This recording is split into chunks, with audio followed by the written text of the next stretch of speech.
TV UAC y el Centro de Investigación Interdisciplinaria de la Facultad de Filosofía presentan Tiempo y Memoria con Cecilia Figueroa. Comenzamos. Buenas tardes, bienvenidos a una emisión más de este programa. Hoy vamos a hablar de historia, de qué pasó al finalizar el Segundo Imperio y al restaurarse la República en el gobierno de don Benito Juárez, de 1867 a 1876.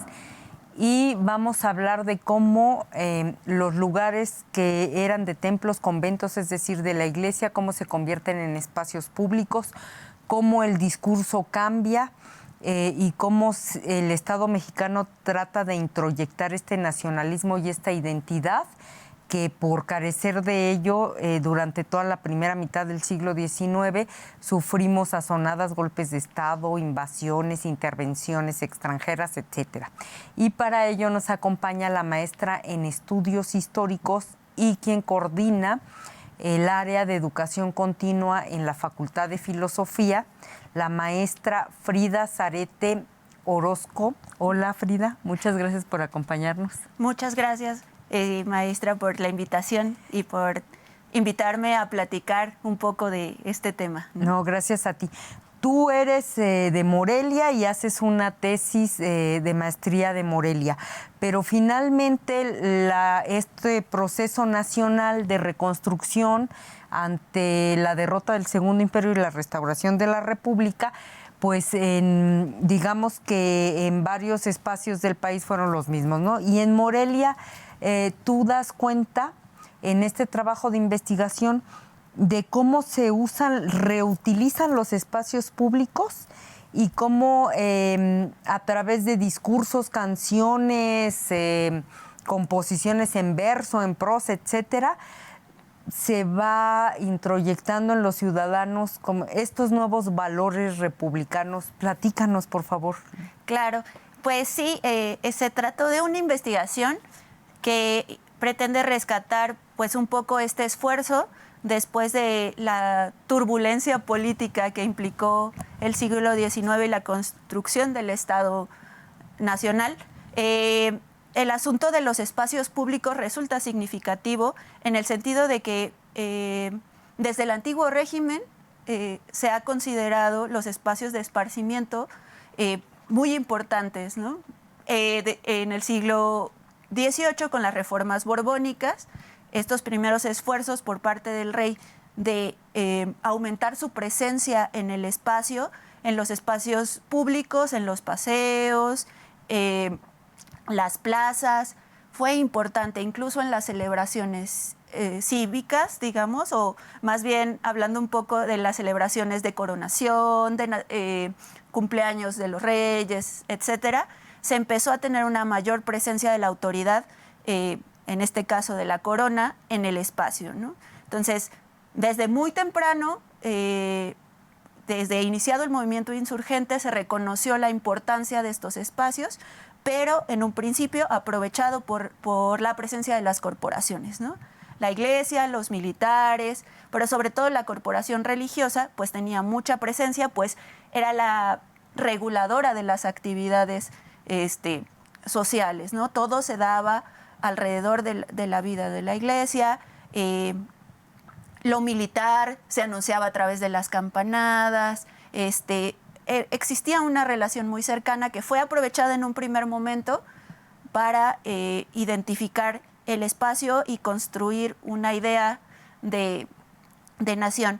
Sin embargo, la llegada de los liberales más radicales al poder, a través de la promulgación de las leyes de reforma, la separación de la Iglesia-Estado, la separación de funciones, la creación del registro civil, dio una resignificación a la presencia del Estado mexicano en un territorio tan diverso como el nuestro, tan dividido políticamente, conservadores, liberales, quienes defendieron la soberanía, quienes vieron la necesidad de traer un líder extranjero para consolidar la presencia del poder, pues trajo como consecuencia pues más significativamente pues el Segundo Imperio y la presencia de la atención se movió hacia otro lado, ¿no? El mantener el gobierno fue una constante y tras el triunfo liberal en 1861, pues se recupera, ¿no? este esfuerzo por hacer las cosas de manera distinta y ocupar los medios que se tenía para promover la unidad, la paz, las ventajas del gobierno liberal, el respeto a las nuevas instituciones, los sentimientos de identificación que estaba tan necesitado el país para evitar tanto la intervención extranjera como los conflictos al interior. A diferencia de Querétaro, que te digo que aquí sí hubo lagrimita ante la caída de Maximiliano y el Segundo Imperio, pues Morelia, Michoacán, es un estado diferente. Ahí ustedes tienen a dos grandes hombres de esta época, liberales, grandes liberales para mí son esos hombres que Cosío Villegas decía que parecían gigantes, ¿no? Y los dos son michoacanos. José María Arteaga, que además es mártir, ¿no? de esta guerra contra la intervención, que es fusilado sin un juicio. El otro gran prócer que tienen es Melchor Ocampo, hasta envidia me está dando, fíjate. Don Melchor Ocampo, que es otro gran mexicano, ¿no? Que hasta los historiadores dicen de broma que cuando fue gobernador declaró la guerra contra Estados Unidos y que a la fecha Michoacán sigue estando en guerra porque nadie derogó ese decreto de don Melchor Ocampo. Pero a lo que me refiero es que son grandes hombres. Entonces, Frida, lo que te quiero preguntar es, con estos antecedentes y estos grandes hombres de esta época, ¿cómo es la restauración de la República en Morelia versus otros espacios? Pues sí, en efecto, como lo señala, tenemos grandes representantes del ideal liberal en Michoacán, grandes defensores de la idea de nación liberal y pues siendo el más significativo Melchor Ocampo, un hombre tan cercano a Juárez e impulsor de las primeras leyes en torno a la separación de las funciones de la Iglesia y el Estado. Morelia, pues también tiene incluso este historial de ser el primer sede de la primera conspiración, ¿no? Entonces existe una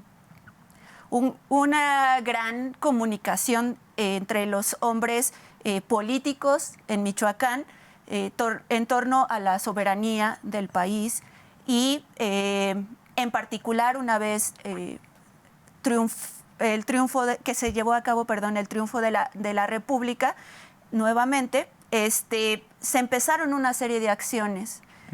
Algo que tenemos que tener muy presente fueron las consecuencias de la guerra, ¿no? Aunque ya se habían aplicado muchas de las leyes que significaban la separación de los espacios y la desamortización de los bienes de la Iglesia, la apertura de los conventos, la entrega de todos estos espacios que estaban en manos de las corporaciones, tanto civiles como eclesiásticas.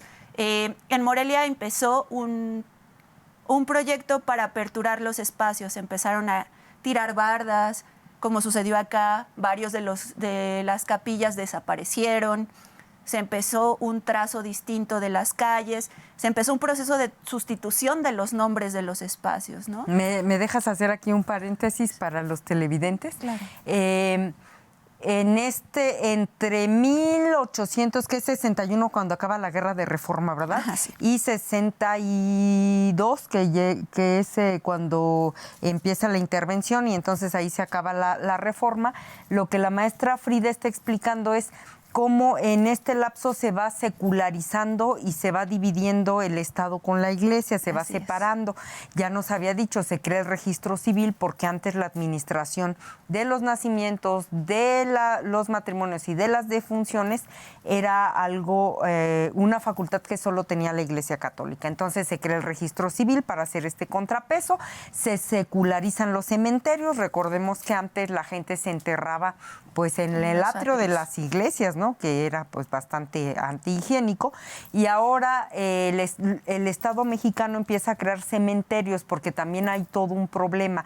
Si eras judía, musulmana, protestante, etcétera, pues no tenías derecho ni a que te enterraran. Ahí tenemos al pobre del doctor Mora que fue enterrado en el jardín de su casa por hereje, ¿no? Sí. Entonces, esa es otra regulación.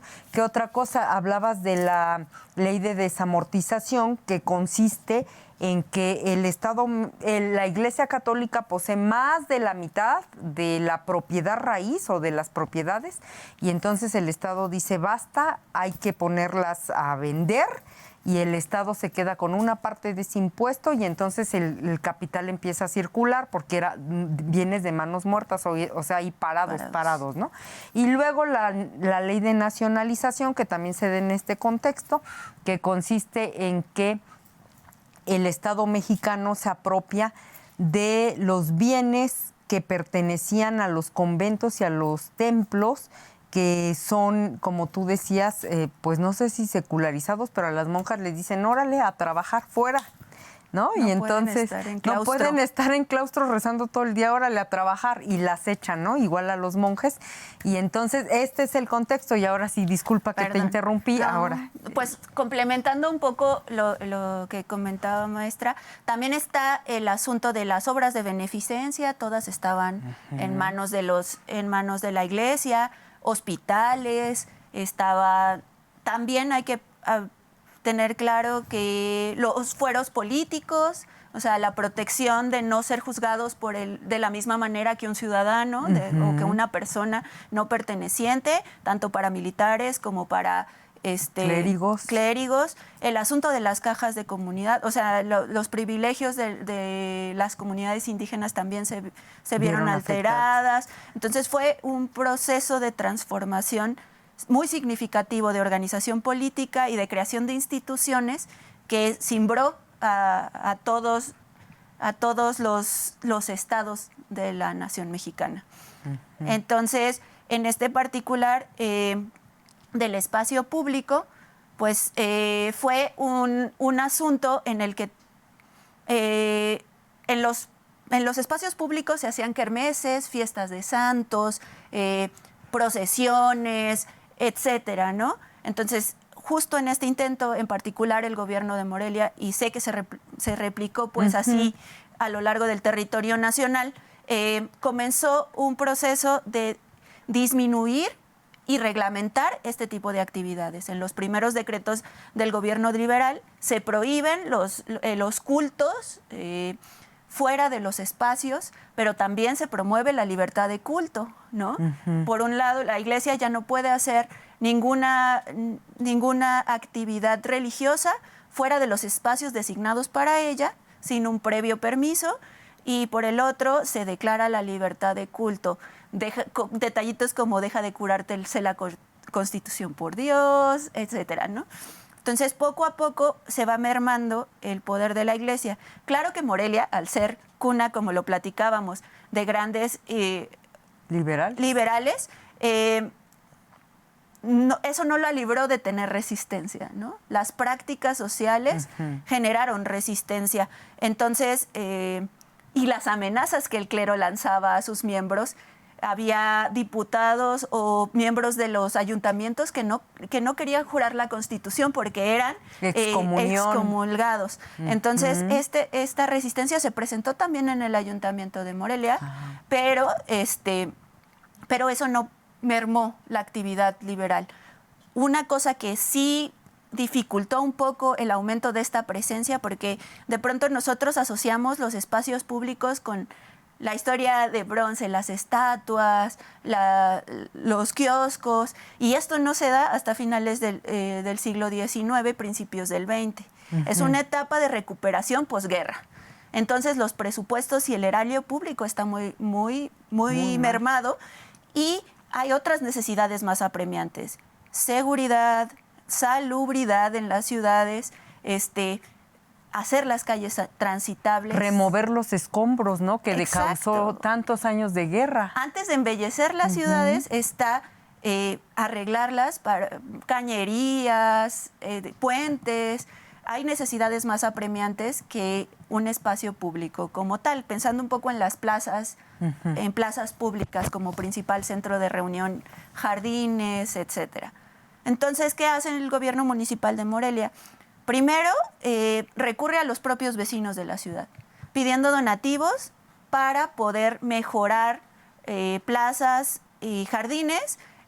Podían donar árboles, semillas para plantar árboles, materiales para construcción, etcétera. Entonces, los vecinos con mayores recursos, pues hacían, se les pedía que apoyaran al ayuntamiento, ¿no? Cabe señalar que pensar un poco en el posicionamiento político y los personajes que pudieron tener recursos es pensar también en los que estaban en la vida política, ¿no? Entonces era un grupo muy pequeño de personas que podían participar. Pero lo hacían con agrado, porque por ejemplo en el caso de Querétaro, no mucho, dice la doctora Blanca Gutiérrez, ¿no? Como que decían, ¡ay, pero espérate, si yo era maximilianista y luego lo matan y ahora tengo que además poner dinero! ¿Allá cómo era la actitud? Pues no se recibía mucho dinero, pero yo no noté ninguna resistencia. Eran pocos los que contribuían, abogados, doctores. Ellos aportaban al ayuntamiento y pues se promovían estas actividades. Ante la falta de erario, el Estado empieza a recurrir ahora a festividades cívicas y grandes pronunciamientos para celebrar las glorias de la patria y los participantes de la misma, haciendo un esfuerzo para hacer presencia, ¿no? Que no fuera solo lo material, también se reusaban materiales. De pronto se tiraban atrios y el material de esos atrios se usaba para la construcción de puentes.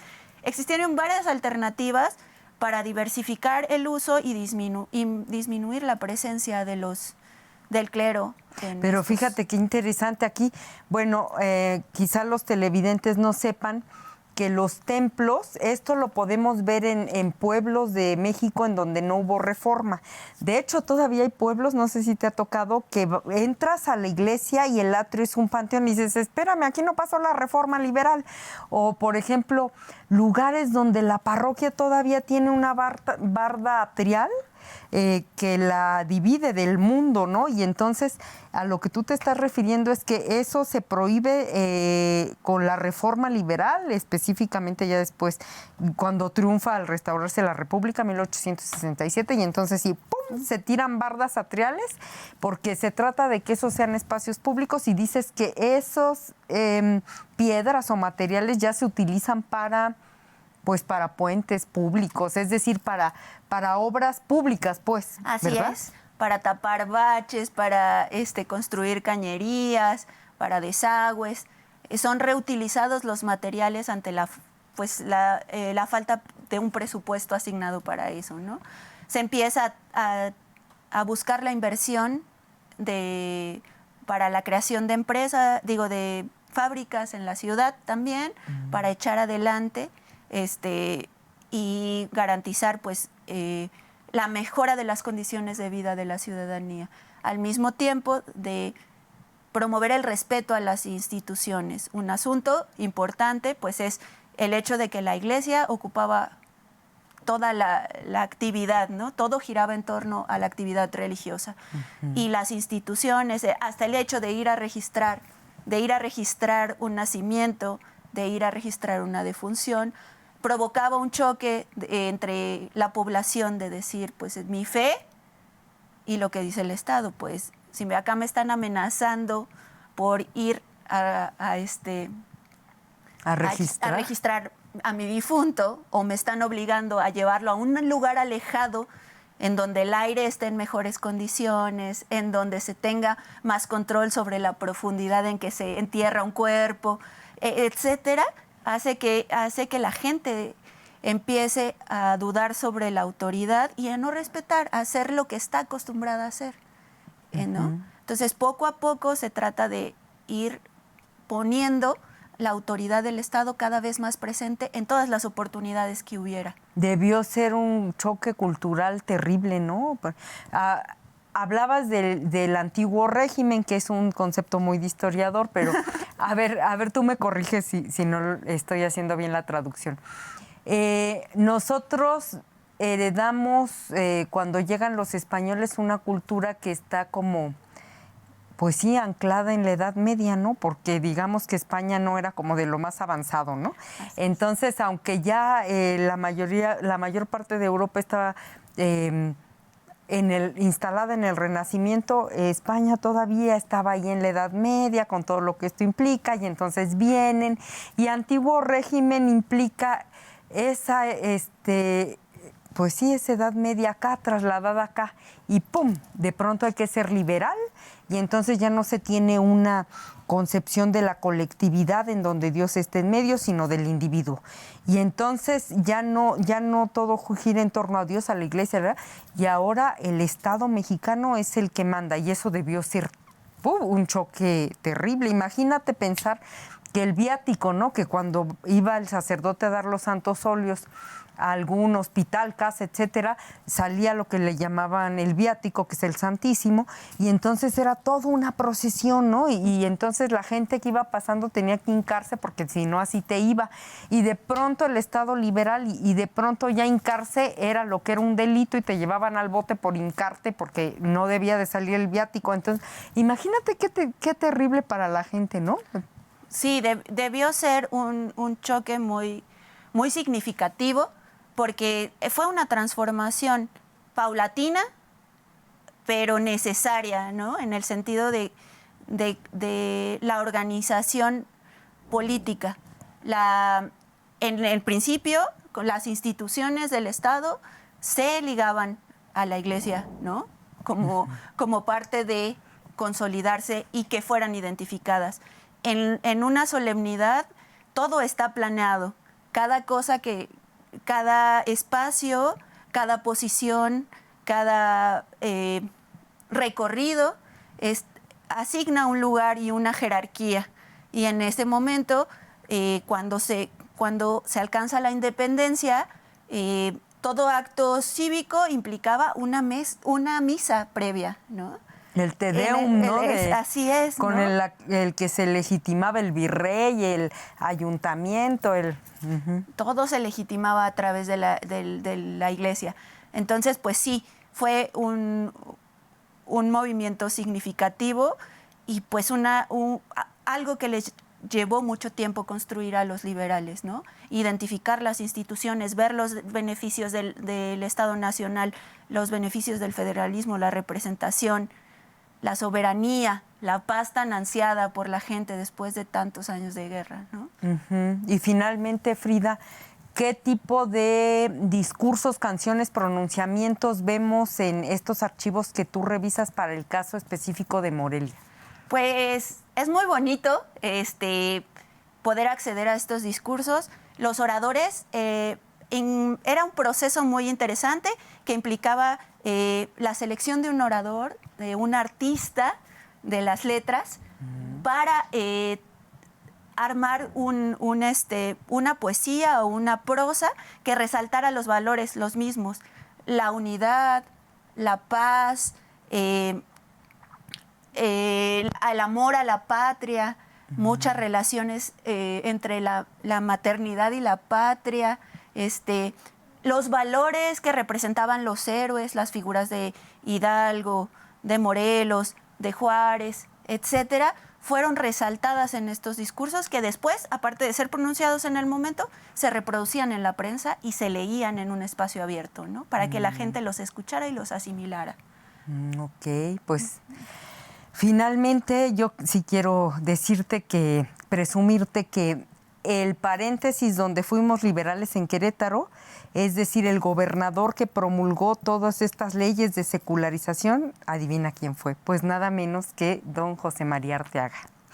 Entonces, muchas gracias, Frida, por habernos acompañado en Tiempo y Memoria, la maestra Frida Zarete Orozco. Gracias por habernos acompañado en Tiempo y Memoria. Muchas gracias. Gracias por el espacio. Y a nuestros televidentes nos vemos en la próxima emisión. Buenas tardes. TV UAC y el Centro de Investigación Interdisciplinaria de la Facultad de Filosofía presentaron Tiempo y Memoria con Cecilia Figueroa. Gracias por acompañarnos.